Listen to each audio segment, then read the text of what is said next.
Railway reservation is big fraud, a dark side of railway reservation. हमें देखना है कि किस तरह से रेलवे की सुविधा संपूर्ण हो। क्या रेलवे में बच्चों के लिए या महिला जो बच्चों का सब साथ लेकर सफ़र करती है उनको रिजर्वेशन मिलता है। रेलवे के टाइमिंग, रेलवे के 24 घंटे पहले जहाँ से शुरू होती है, ये सारे नियम सभी को नहीं पता होते हैं। रेलवे को सुविधा देनी है तो सभी के फॉर्म जिस तरह से आते हैं उस तरह से उस टाइमिंग से अनुसार पहले से ही दाखिल करना ज़रूरी करना चाहिए, और जैसे ही 11 बजते हैं उस अनुसार सॉफ्टवेयर द्वारा उसमें अपने ढंग से चालू करना चाहिए। जिसका रिज़र्वेशन है वो 11 बजे के लिए हो। और 11 बजे तो होता है, लेकिन जैसे सब कब की 2 बजे की ट्रेन पकड़नी है तो क्या आप 11 बजे का नियम लगाएंगे या रात के 12 बजे का नियम? तो वह 12 बजे रात के आपके हिसाब से या ऐसा सही समय कीजिए, क्योंकि बड़ी बड़ी कतार लगती है, लोगों को सवेरे से जाना पड़ता है।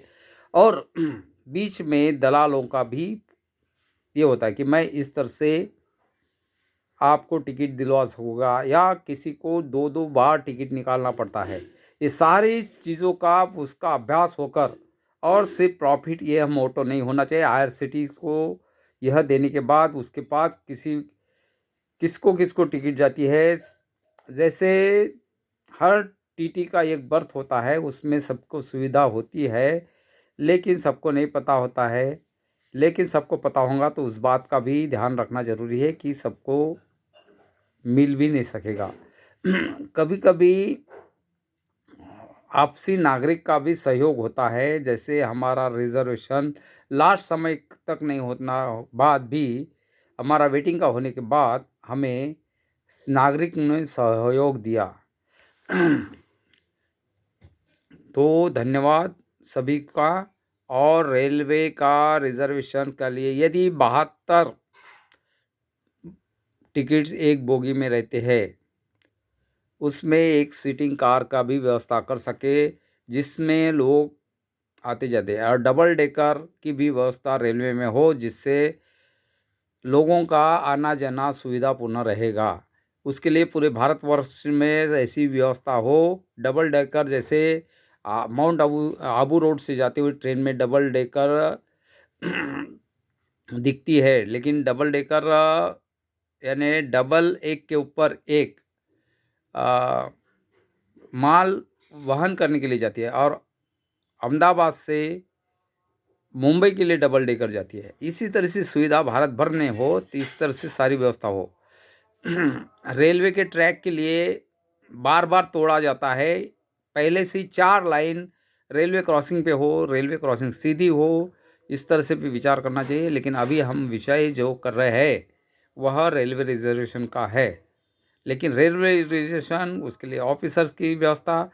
मैं कहता हूँ कि आपको यदि रिजर्वेशन देना है तो एक बोगी उसके लिए अलग से रखो जो रिज़र्व हो, उसमें बाकी लोगों के इसमें डिस्टर्बेंस नहीं होगा, और एक सीरियस से लेकर पूरा बुकिंग करना हो। क्या उसके लिए उचित हो या नहीं हो, उसके ऊपर सारा रिपोर्ट बनाना ज़रूरी है, और किसको क्या फ़ायदा होता है, किसको क्या नहीं पता है, और आम जनता को तकलीफ़ ना हो।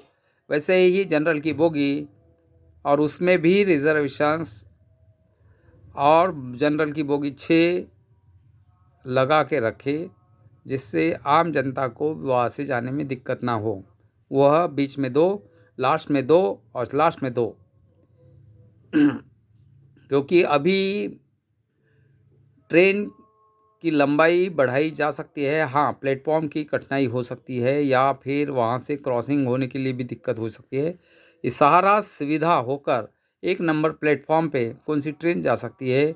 और दूसरी बात है कि जहाँ कहीं कुछ जैसे आबू रोड से हमें प्लेटफॉर्म नंबर 1 से जाने के लिए 3 के जाने के लिए काफ़ी सारा समय यानी मेहनत करनी पड़ी, क्योंकि वहाँ कोई ऐसे स्लाइडिंग वाला नहीं था। क्योंकि वहाँ बीच में हम अपना लगेज खींच सके ऐसी व्यवस्था हो, दोनों तरफ से लोग आना और जाना कर सके सीढ़ियों से, लेकिन बीच में ट्रॉली की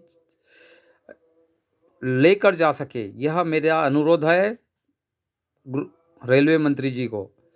जहाँ तक ये देखना है, ये सब भी सुविधा को ध्यान में रखकर ही भारत की समुचित व्यवस्था रेलवे के रिजर्वेशन की वो नागरिक सुविधा का प्रथम ध्यान रखे। धन्यवाद। परम किसान नागरिक मंच की ओर से जय हिंद, जय विश्व।